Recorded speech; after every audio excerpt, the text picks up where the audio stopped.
All right. Well, thanks everybody for coming today. You had a lot of choices on what to sit in on right now on this 1:30 slot. So we really appreciate you spending a little time with us to allow us to share with you some of the work that has been done on your behalf and in the industry. And the idea of this is to share what we've learned, share the information that's been pulled together, and we're really excited to go through it. We have got a lot of stuff to go through. So we're going to go ahead and get going right now. In general, our agenda today is we're really going to talk about some of the challenges in healthcare, but really in health systems.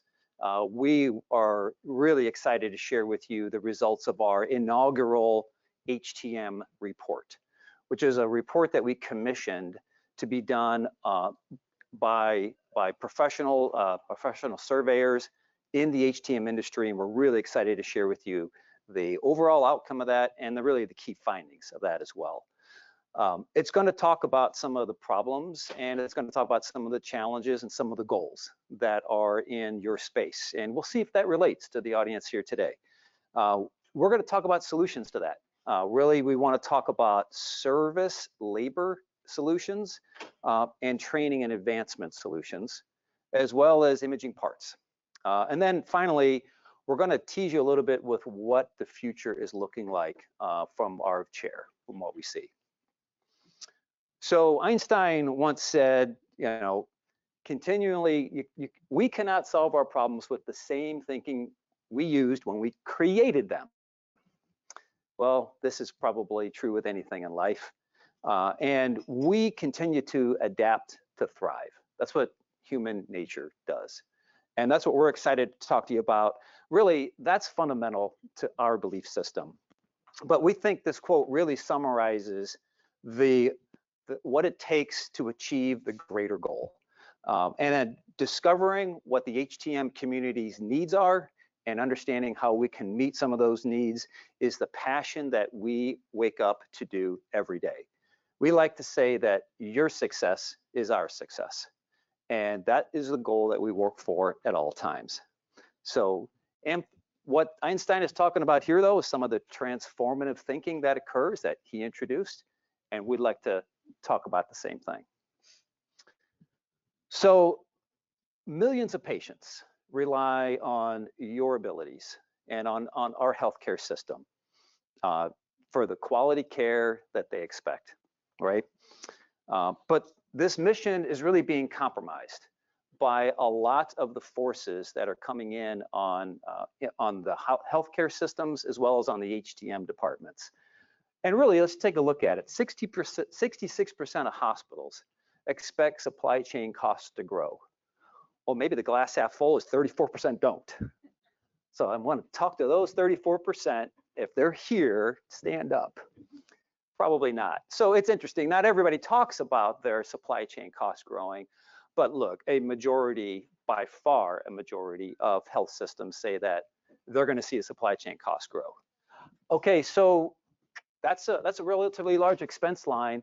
The most expensive expense line in a health network is labor, and 20% is the spike in labor costs that are anticipated for this next coming year. This is a massive change, and that's largely in part due to labor shortages itself. What does that lead to? That leads to the hospital annual operating income median being at 1%. Some are a little higher, but most are lower. And is this a surprise to anyone, this 1% median operating margin? So think about that. 1% median operating margin means that for every 10,000 in cost reduction, that would be equivalent to $1 million in revenue. So the ability to control cost is what we'll talk about here in a little bit, is going to be a really important aspect of this. And 50% of hospitals are not expecting to spend more with capital this coming year than they did this past year. So the good news is the capital spending has recovered somewhat from the COVID pandemic, but it has leveled off. And so what we like to do is we like to look at the data, and we ask ourselves, like, where do we start? That's the important question. And the answer is we start with the data. You start with what's out there. You start with the information that's available today, and then you project out from there. And it's real simple. Data drives everything that we do, and we'd like to encourage this to be the same practice that you would have. Data-driven decision-making is essential. If you are a leader in the organization, your most important messages are data-driven, and they're data-backed. This is true actually with any leadership position. The data is facts. Data is not feelings. And data will help you provide the most informed decisions. And that's an important part of what you're going to be doing. What we also know is that not everything will be based on the data. Not every decision you make will be based on the data, but the impactful decisions will be. So let's go into this inaugural HTM report. Let's tell you about the state of HTM and let you know what the HTM community told us. So number one is we conducted a survey of HTM leaders across the board. It doesn't matter if you are an in-house HTM leader or if you're supporting an in-house organization. We checked in with the HTM leadership and we asked, what are your goals? And that's the first thing we said. Now, the goals really boil down to these 8 things. We won't go deeply into all 8. Let's though hit on them real quickly. The first is their intention is to bring specific repairs in-house. Now, really, that's an important part, specific repairs in-house. Not everything, but they said that's their number 1 goal. We see that happening. Clearly, I think you all are making that happen at this point. Standardizing processes. Who has black belts in their health network? Anybody have 6 Sigma people in their health network? Well, for those that do, that's their job. Their job is to use the data to standardize. So that's an important part of what the goals are as well. Demonstrating the value of their in-house team. How important is it to articulate as an in-house manager the importance of your team? And what more important way to articulate it than to use the data that supports the actions that you are driving? So 4th down the list, not 1, 2, or 3, but number 4 is reduce operating costs. Well, you know, look, reducing operating costs, as we said, when we have 1% margins at the bottom line, average and the median in the health system, reducing operating costs is going to be one of the most important things, but it's not the top 3, interestingly enough. There are some that are going through some very specific changes like implementing a CMMS or an ERP and doing some expanded things like taking ownership of capital replacement planning. Now, that's an interesting goal. That's not participating in capital equipment replacement. That's owning capital equipment replacement. That is a significant change from the clinician-led practices of the past. So hats off to the HTM community for making that one of their goals. And then finally, these last 2, integrating with another health system, some of those, or taking more control and ownership of service contracts. We see, and you see, I think a lot, service contracts are in departments, sometimes centralized, sometimes in supply chain, and the HTM community saying they need to have ownership of that. And we see the top leaders telling us that a lot. So these goals that we just discussed right here, well, they're ranked on this side of the chart right here. So again, bringing specific repairs in-house, standardizing processes, demonstrating the value of the in-house team. These are the 3 largest goals that were all put there. Then we also asked, all right, if those are your goals, what challenges do you have in reaching those goals? And by far, the most significant challenge in achieving these goals is solving the labor equation. Number 1, 63% of the HTM respondents said, I need to solve my labor shortage problem to achieve these goals. You don't have much control over cost when all you're doing is cutting purchase orders. And that is a reality, not only for in-house organizations, but frankly for independent imaging organizations, OEMs themselves. They're all faced with this problem. The second most important one is access to training, which is interesting because, well, and we'll talk about this in a little bit, it's access to training. And what that really came down to was access to the right training, not just to the training that's available today, but to the right training. And then lastly, their goal is to have the ability to influence internal stakeholders. So that's an important part of what y'all need to do, and we'll talk about that in a little bit more in a minute as well. So we have challenges. Now we have our goals. We understand what we're trying to do. What were the key findings of this HTM survey then? And key finding number one was simple.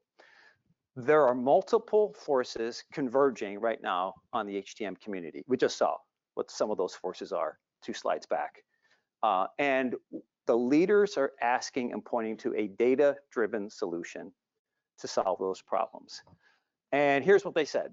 So again, this aging HTM workforce, we know that that's significant. The growing shortage of HTM leaders. So is that the first time you've heard that one? We've talked about the workforce a lot. We hear about the workforce a lot. I think it was a pretty big topic at the expo this morning, right? At the Reverse Expo. But there's also discussion around a shortage of HTM leaders. And what's happening is job growth is outpacing new graduates, and that's a huge impact. Volatile economic climate, reimbursements, insurance, et cetera, creates things volatile and not in your control. So we'll have to work within those bounds of that being out of your control. There's economic uncertainty, inflation, put tariffs in there. That's a real thing. How many of you use patient leads, cables, things like that? They're imported. Well, the answer is we all do, right? And so there's a whole new curveball coming into the industry just now. And finally, frequent and uncontrolled supply chain disruptions. You know, we'd like to think we were past that with COVID. The fact of the matter is that we're not past that. Oh, it's better than during the COVID years, but we are a long way away from supply chain disruptions being negligible at this point. So let's start with the current state. So again, the HTM leaders are saying there's these multiple forces that are hitting, but labor shortage is the top challenge. It is by far the top challenge here. And according to our research, it's taking 4 to 6 months to fill open biomed roles. And I was just checking with the leadership here of the ICE conference because they had one of these discussions this morning. My question was, how long are people posting jobs in your websites and getting them filled? Their answer was 9 to 10 months. 9 to 10 months. Well, wouldn't you know it? That's exactly the data that we see. It takes about 9 or 10 months for the proper skills to either be identified in a person or to be built into a person. Because it's great to bring in folks who don't come in with all the skill sets that are needed, then you ramp them up the curve, and there's a lot of resources to do that, which is something that we know that this organization, this group of team leaders here is focused on. So the industry on average says it takes 5 to 8 months to make that happen, to make that ramp happen. Onboarding new talent is an incredibly difficult challenge, and it's always a part of the fabric of the organization itself. So there's a math problem though. The math problem is that there are only 22 colleges graduating about 400 BMETs a year. This next chart, you're going to love it because, wow, we're not going to fill the spot that's created. They're only doing 400 students a year. We're going to need about 12,000 more BMETs in this organization and in this industry, according to the BLS. So we've got a math problem that we all are groping with, and we'll talk about how we see some solutions to that. So I wanted to share this information from the BLS. Here, it's interesting. The medical equipment repair demand is growing 13% over the next 10 years. Medical repair demand is growing 13% over the next 10 years. The general rate of growth in industry, in the labor workforce in the United States is about 3%. So it's great that we are in a more demanding industry that has greater and greater needs. That's kind of a privilege for us, and we all are honored to be able to participate with you in that. But the retiree impact is significant. We all know that. And this chart that we put on the right side, the blue lines represent the decline in available FTEs in the medical imaging space, or in the HTM space, starting with 2022 as the basis of reference. So there's about 67,000 HTM professionals in 2022, according to the BLS. And what's happening is that rate of decrease, we see this rate of decrease driven by retirements and driven by a lower number of people entering the organization. That rate of decrease is shown and depicted here on the chart, where about in 2032, we'll only have about 57,000 positions, people in positions. Now, we just talked about the demand is growing 13%. So not only are we not keeping up with a growing demand, we're falling behind with the current demand. And the orange chart here, just to give you a reference point, says, all right, in industry in general, if you normalize data and said 64,000 jobs were needed in general, that 3% decline is depicted by the orange line. So you can really see that there's significant difference between what we're going to be faced with as a challenge and even what other industries are faced with. So retiree impact and the job market itself continues to compound it for us. Key finding number two. Number two is HTM leaders face intense pressure to reduce costs while ensuring your clinical equipment availability. And wow, do we know that, right? Has the pressures ever been greater than they are right now on making sure that your equipment is up and going? It's pretty obvious. Equipment that you all help maintain keeps clinical procedures going, takes care of people, and generates revenue. When we're talking about that 1% again, you're a big lift to achieving that 1%. But what does that mean the people are doing? So the survey basically said, well, here's the first thing that we're doing. We're delaying asset retirement. We're going to show you what that looks like here on the next slide. So we're delaying asset retirement. We're optimizing our purchasing behaviors. Wow, that's a really key one right there. Optimizing purchasing behaviors on keeping things going and staying within budget, as well as sourcing high quality, lower cost parts. I'm going to show you some data on what that looks like across the various different product modalities here in just a few minutes, as well as just implementing more granular budgeting, being more specific about your processes, evaluating service strategies, all of these other elements that are wrapped around this needing to keep equipment up and going even more than in the past. So we talked about extending equipment lifetimes. Well, here's the data. The data around this is that year over year, the average age of equipment continues to increase. And what we're depicting here is 2020 up until last year, really, well, in this case, it's 2023. The average age of equipment didn't grow 1 year. The average age of equipment grew 21% over 4 years. And that's causing you all to have what, more end-of-life service and more challenge around parts. And it doesn't get lost on anyone in this room. That means service may be harder to get. That may mean support is getting harder to get. That parts are harder to get. And hospitals are more and more requiring the HTM departments to deliver services on items that are getting literally more difficult to keep running. Because at some point, there is the end of life on a device. So the interesting part about this is this trend is not shocking, but it requires preparation.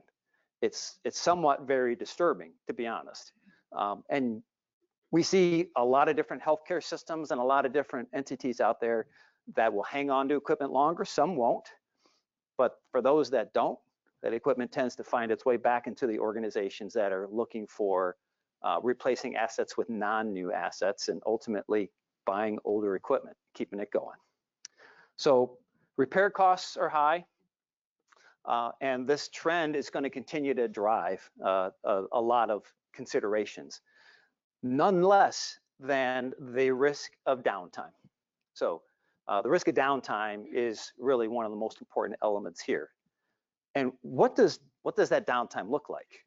Well, if you quantify downtime, if this equipment's being kept longer, your downstream effect is potentially more difficult to keep up and going because potentially it breaks more often. I've seen plenty of new technology break a heck of a lot more than the old stuff. Who else has, right? Yeah, some of the new brand new stuff is like, wow, did you guys think about this? But and getting parts.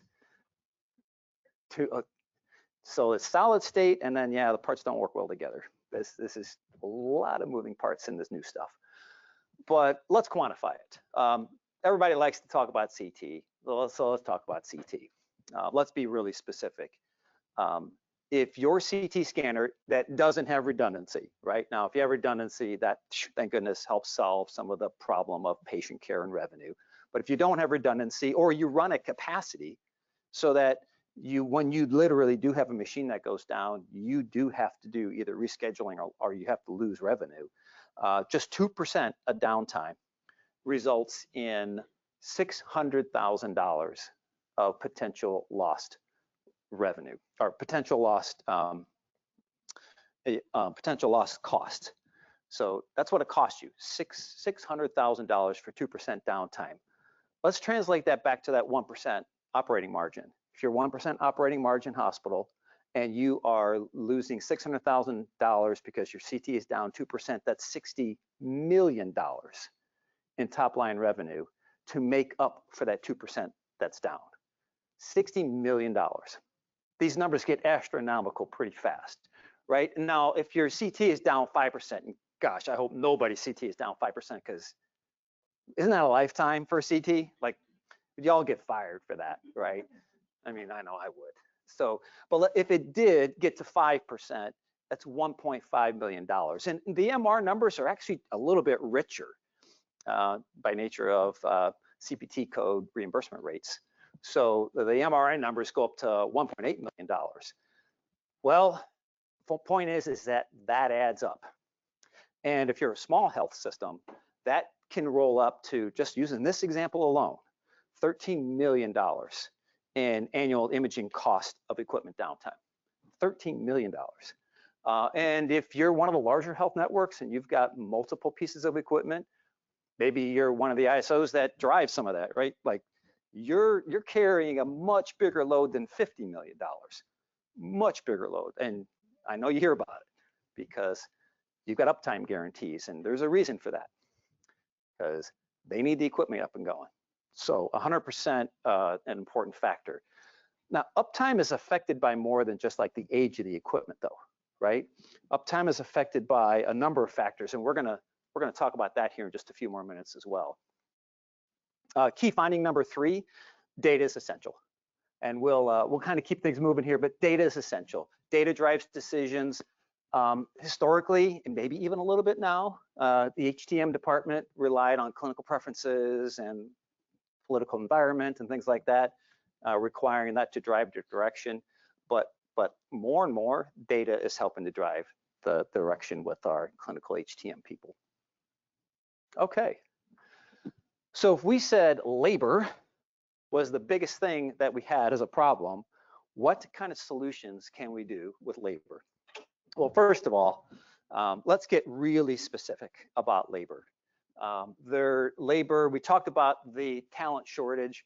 And did you all know these statistics, 40% of BMETs are 55 and older, and 22% are 60 and older.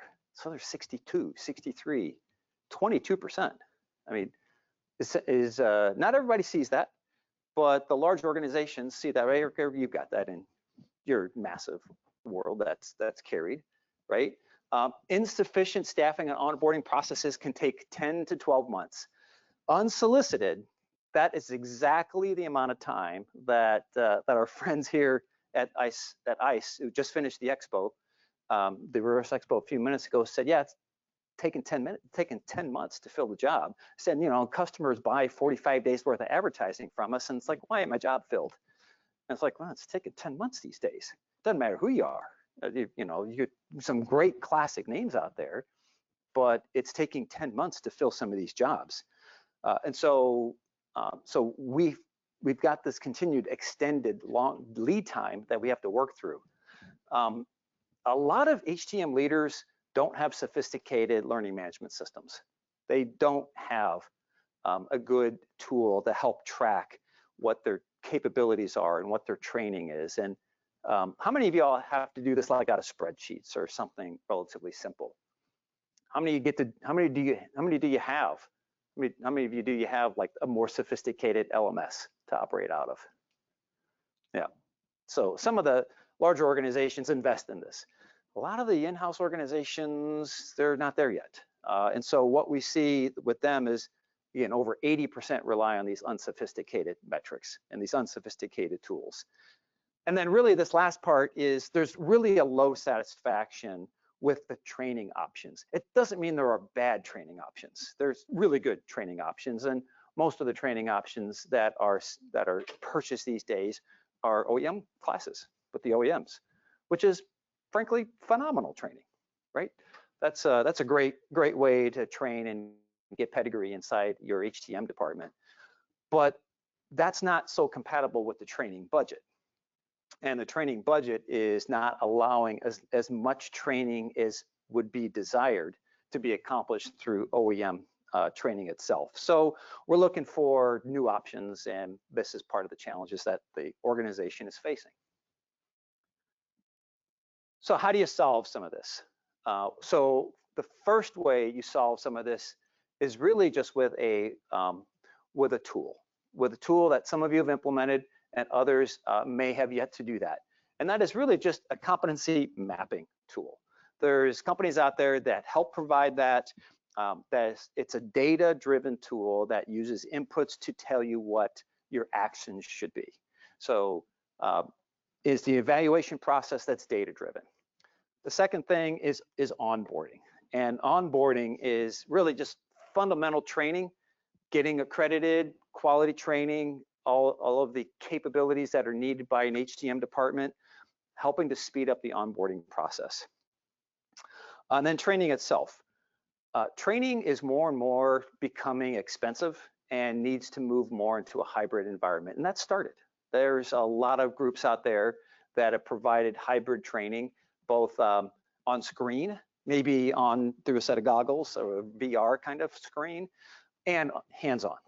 And whereas 10 years ago, the virtual training really was non-existent just that short of a time ago. The good news is the training community is really adapting quickly to support the needs of the HTM organizations. And really just recruitment. There are a lot of great recruitment organizations, a lot of great recruitment tools out there, and really white gloving the recruitment process itself. So let's dig a little bit more into training itself. We have a group assembled here today that is in charge of HTM, some maybe just in charge of the imaging component of HTM, and both of those is fine. But on the talent and labor side, we recognize talent is the scarcest resource. And in particular, we wanted to make sure that there was a fantastic approach to that. So in this case, our HTM equipment, there's a lot of training available on the classic required training itself, ventilators, patient monitors, pumps, etc., medical, and just bringing a medical equipment tech on board a little bit sooner. From an imaging service training standpoint, there's a lot of options available from the OEMs and from the non-OEMs, X-ray, MR, nuke med, etc. But you'll find that HTM, the services this year are going to continue to evolve. And one of the things that that a lot of companies are investing in is in Northeast Ohio. There's going to be a new service training center of excellence, and that's what that video is that's kind of depicting. That's on the top part of the screen.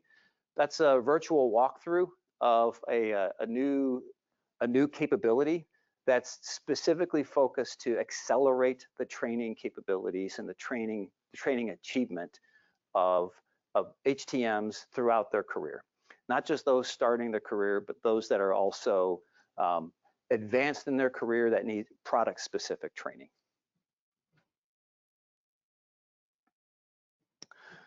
And for the community that supports you all, the concept that is always addressed is how do we augment the capabilities of the existing teams? How do you augment them?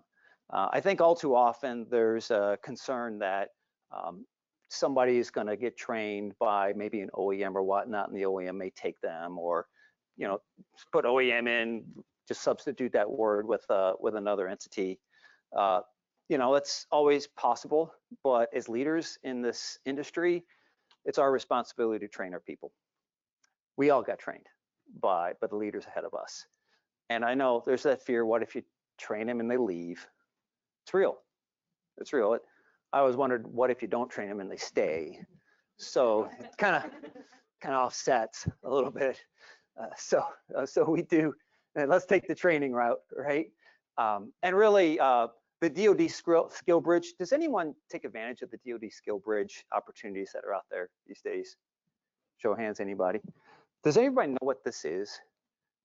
Let's talk about that for just a second. This is the program that allows returning veterans to enter into the civilian workforce, and the U.S. military sponsors and provides tuition assistance, which now is lifetime tuition assistance. It used to expire after you came out of the military, but now it's lifetime tuition assistance under the program that they called SkillBridge. And it just does that. We want to take your military skills and we will pay you to become a productive citizen and a member of a technical organization.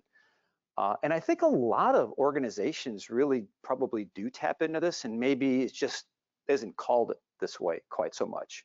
So you guys do, right? Yeah, I mean, you guys have a deliberate plan at Crawford?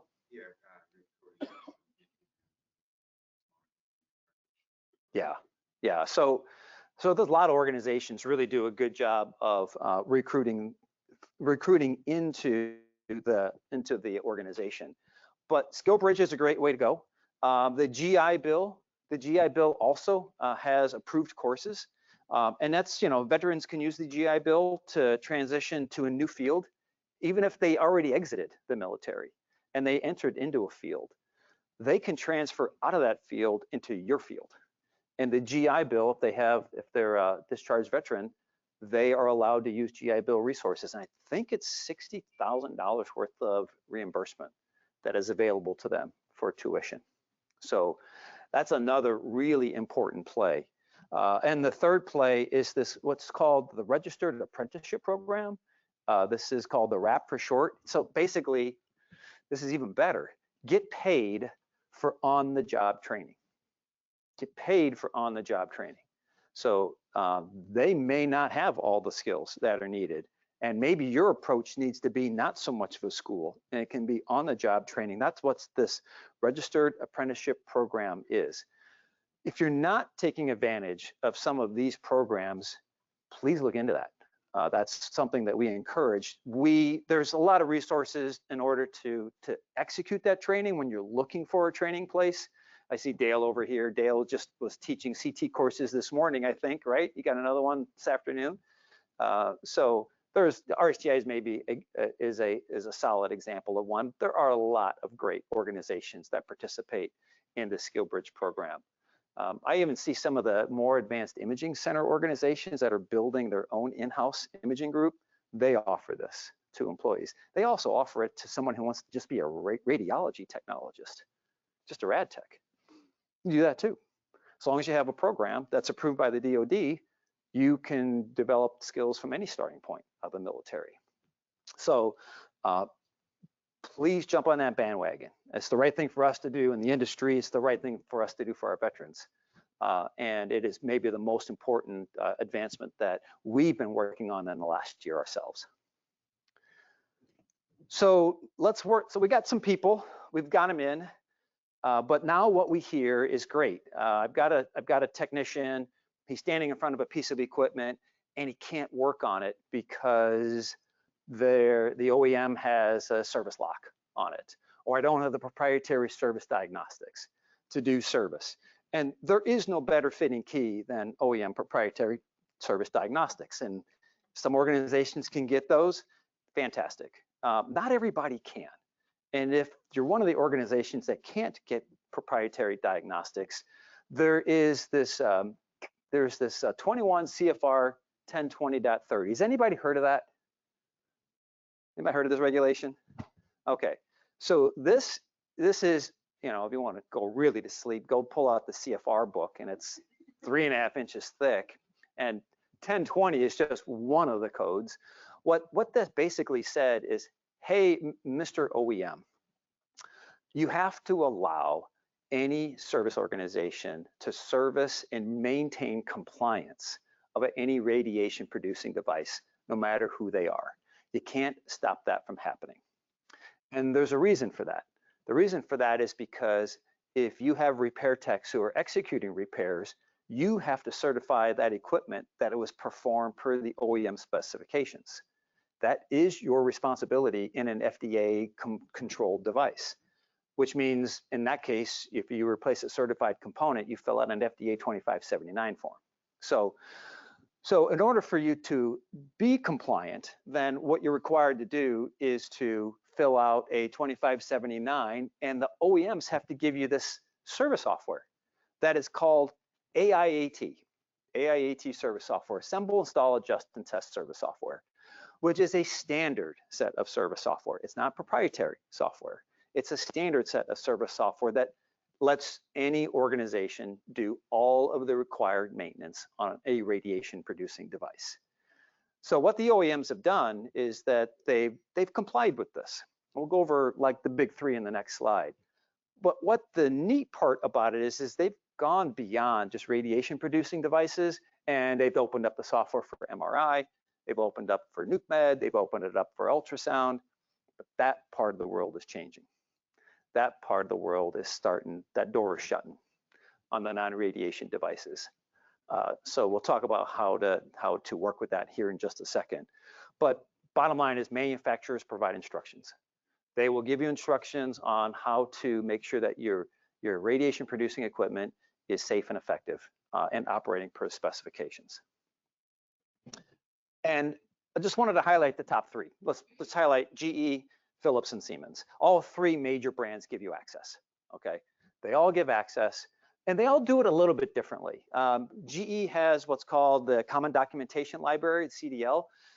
You can just Google General Electric Healthcare CDL, and what you'll drop into is a website that you can put in your make, your model, whatever it is that you're looking for. You're looking for the published documentation by the OEM, the published specifications by the OEM, and it's available to you all the time, any time of the day. So GE does it that way. OEC does something called GSAC key. It's a USB key that you have to buy. And what AIAT does require, or I guess they allow, is the OEMs to charge reasonable cost of a medium if a medium is needed to do service on a device. So if you need to buy a USB stick, and that's what's needed to unlock a device, they can charge you for the USB stick.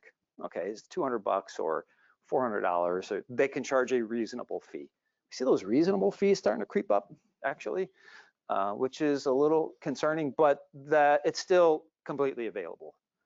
Philips has something called Preesenter, so it's available as well. And maybe this is the trickiest one, right? The Philips does actually not try to make it that difficult. It's a website as well. It's Preesenter, but every time you ever talk to maybe like GE or Philips or even Siemens online support person, they're probably not educated on these regulations, and they misinform you that, no, the only way you can get this service software is by attending our class or by having our support contract or things like that. And that's not, from what we see, that's not being like malicious. That's just being uninformed is really what we see mostly with the OEM. So we just like to clear the air by saying, look, Philips has a process. Siemens also has a process. Yeah, sure, Dale. With Philips, it takes time to get approval. When your machine breaks today, this is not the time to get this set up. You know you have the machine, it's on your inventory sheet. Get that set up now before the machine's there. Instant access. Otherwise, they can delay you 2 or 3 days to get your approval. Dale is right. You got your cath lab, you're going to start self-performing it, do it before the contract's over. Do it before the contract's over. So, yep, Dale's right. And GE makes it even easier, just call their call center. Now, we put up a QR code on the screen. This QR code will, if you wanted to take a look at it, refers you to a webinar we did a year and a half ago, because there was a lot of common myths about how this works. Well, it wasn't expired when I built this. So we will fix that, which was just 2 weeks ago. So all right. So we'll get you guys another one, or you can get a hold of us, and we'd love to walk you through it. Essentially, it's this. There's a lot of myths that you'll hear, and again, what we see about the myths is that it's not people trying to misguide you. It's mostly folks who are just uneducated about the larger regulatory environment, and even in GE or Philips or Siemens. And you'll get these really weird pieces like, hey, you can't have that software. Only if you come to my class, you'll get that. A CareStream does say that, and CareStream still is doing that, might be honest, but the big three are open on this. Okay, then finally, so we've got the way to help get some people, got the way to help get them productive on their equipment, and then there's just the right to repair movement. Everybody knows about the right to repair movement. It continues to gain momentum. We could have a whole another hour-long presentation on that, and we will not.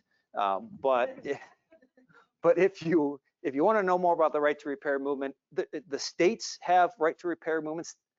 I'm gonna be honest with you, that's nice, but it's like on electronics in your car or your farm tractor. It's the national right to repair movement that matters to this organization, to this community, to this industry. And there are some national pieces going on, but admittedly, it's early, it's soft, it's still uncertain. So, but good direction and good momentum. Okay, so if we can say there's a few ideas that we can implement with labor, what can we do about parts? Parts is obviously an important part. Everybody needs parts. You got your own people, great, but everybody's going to need parts at some point. And the challenge is this: time is of the essence, right? So that uptime is key. That downtime, we all know, costs money. And in a lot of urgent situations, well, a lot of providers feel like they don't have much choice, and they go with the expensive OEM options, which is not wrong. It's just expensive, and there is probably something else to consider. Again, we're gonna show you. Let's let the data tell you the decisions that you probably ought to be making. And sometimes these decisions that are made in the spur of the moment are subjective, not objective. So let's talk about what the goal is. The goal is to optimize cost and quality for procurement. Optimize cost and quality for procurement, right? By what we recommend is evaluating what is the risk with not buying new. Like, what is the risk for not buying new? The risk is what? Well, I didn't buy a new one, part failed. And that's a score that is commonly referred to as a quality ranking, quality return rate score. And that's data that we want to show you here in just a second. What is the quality return rate score for these decisions? Like, what does it look like for me if I'm working on a piece of biomedical equipment, if I'm working on a piece of diagnostic imaging equipment? And here is how we look at this. Cost and quality of parts is broken out historically into 3 buckets. There is the quality return rate of OEM replacement parts. There's a quality return rate of compatible OEM replacement parts. Think companies who make new parts, but it's equivalent to the OEM part. And then there's a return rate and a potential savings out of this, and on used and tested parts as well. So for us, the HTM decisions, again, were largely based off of clinician preference, like you're going to use the OEM to service my equipment, right? And what we encourage is have the data ahead of time in order for you to know if that is a necessary decision or not. We want to give you the data, and these are the 3 key data elements. So let's look at see what they look like. We break down between our OEM original parts, OEM equivalent parts, and refurbished parts by color. And we depict those 2 on these charts that you see on the screen. So what we track millions, billions of data points in PartsSource, okay? We don't do this because it drives anything we do. We do this because it drives what you do. And this is an important part of what we found out. If you're looking at a biomed part and you're buying biomed OEM original parts, fantastic. You get great quality return rates. They're very low. In fact, on the imaging parts too. If imaging parts is on the right side of the screen, it's 0.5%, and biomed's 0.2%. So look, I wish it was even 0, right? Kind of frustrating even when that 0.2 and 0.5 happened, because like, what else was I supposed to do, boss? Right? But it's that's not quite Six Sigma. That's getting to Six Sigma. Comparatively speaking, the OEM new replacement parts, that's that bar in the middle of each of these. So what's the equivalent OEM replacement part? And it's a little bit higher. So on the biomed side, it goes from 0.2 to 0.5. On the imaging side, it goes from 0.8 to 1.5. So that's what the data says right now. And then if you're looking at used tested parts that have either been tested or refurbished in the aftermarket, there's a jump. So it's 1.7% for the biomed parts and 5% for the imaging parts. So now you ask yourself, what is the proper part to buy? And there's no real yes or no, like this is the hard, fast rule on what to buy when, but we'll show you what it looks like here in a second. You ask yourself though, is the cost of an OEM original part on an imaging from 0.8 to 1.5, is that 0.7% difference worth something? Does it have an ROI? Or in the case of the biomed parts, that 0.3 to 0.5, or 0.2 to 0.5, that 0.3 delta, is there an ROI on spending more money? And the answer is, well, maybe. Because maybe there's enough savings associated with this in the situation that I face that it makes sense for us to do that. And so that's our big question, right? The big question is the savings from buying lower price refurbished and tested aftermarket parts, it was just the data that we have depicted here, over the OEM original part, is it worth the quality return rate risk? So, okay, so what we're saying, the data shows there is a higher return rate on a tested and refurbished part. It does say that, and nobody's going to be surprised about that. We quantify that on that last slide. But gosh, this isn't a mission critical piece of equipment. It's not a mission critical repair. I've got redundancy. Maybe you've got capability and capacity. So having your device up and going immediately isn't of value to the organization. So, gosh, boss, how much can I save? And so we're showing we track 20 different modalities of all the parts that are supplied to the industry, and what is the savings available on each of those parts. I threw the imaging modalities in the dark blue, and the biomedical modalities primarily are in the light blue. And you ask yourself, if you're in the patient monitoring side and you can save 57% by going to a non-new versus a new part, provided that's an option for you, is that 57%, almost 60% savings Is that worth the small amount of incremental QRR change? And we would say the data suggests is that a 1% difference or less is not statistically significant. It is not statistically significant. 1% or less is not. More than 1% is a consideration. And so when you have a 57% opportunity to save, you might say that's well worth the risk for me. Some of these modalities aren't so good, like sterilization. Okay, you only save 6% on a non-new sterilizer part versus a new sterilizer part. Don't buy it. Don't buy the non-new. Buy the new. It's not worth the difference. But maybe in diagnostic imaging, which is a big class of parts, right? Kind of everything X-ray, right? Everything X-ray, once again, it's 57%. Look at mammography, 65%. It towers over everybody else. Isn't that odd? That one of the most critical modalities, arguably maybe the second most emotional piece of equipment in the health network, got such a great savings opportunity. Well, we all know why. There's dominant brands that keep their prices high. And it gives you all the chance to say, hey, I've got a huge opportunity for savings on some of these brands, and I don't have a huge increase in our quality return rate. So we thought sharing this data for you might be eye-opening, might be insightful for you. And really, if you want to dig into this data more, we'd love to sit down with you and share this all with you. And it's in our HTM report. I am going to put a QR code at the end of the conversation, and I'm going to bet it's not expired. 2 QR codes, I got to get one right. So we'll give you a chance to download this entire 47-page report. Is that what it is? I think it's 47-page report. You have all this data and everything behind it. So now the question is, all right, I see opportunity to save. I see opportunity to make smart decisions in some areas, and I'm not going to risk it in some others where it makes sense and where it doesn't make sense. So, all right, help me do that. Help me do that in an evidence-based way.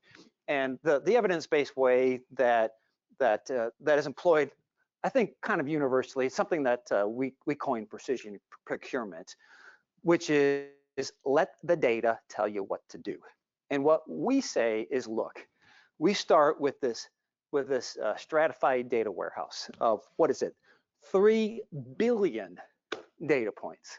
3 billion data points. That's a lot of data points. That covers everybody. That's everybody buys from everybody in this industry. We all know it. We apply that over a dozen qualitative factors with thousands of suppliers, millions of SKUs, absolutely millions of SKUs, to present a optimized set of options that runs the algorithm that says, hey, using all this input, your best optimal solutions are 1, 2, 3, 4.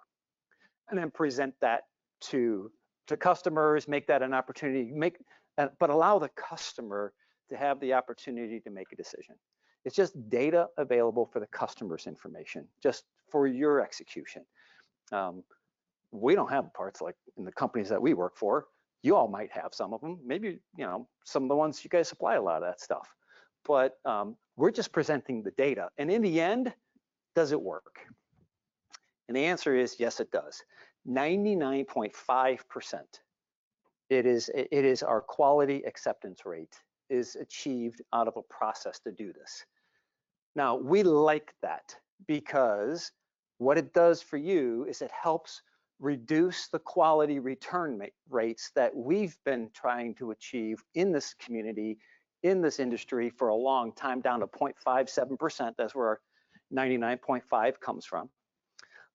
And we want to do this with speed. Speed matters. Uptime matters. And you all choose speed, by the way. Statistically, 70% of orders are required to be shipped overnight or faster. Does that surprise anybody? Sometimes, I remember when I worked in manufacturing, we would have FedEx boxes in our warehouse. It's like, sure glad we shipped that in a hurry to our warehouse to sit there. Now, that world is over, right? That world is over. 70% is required to be shipped overnight, and that is about where it needs to be. And again, to you, uptime matters. Speed matters as well. So it's great to get a part. They're fast. It's great to pick the right part. But when we're doing that, what's important? Like when the part shows up and you're choosing someone, what's important? So we asked this question, and we made the font really small so you can't read it. It says, how important are each of the following attributes for your company when choosing an image equipment replacement part provider? Which are the most important factors? The number one factor is, surprise, surprise, the part works when it shows up. That's the biggest factor.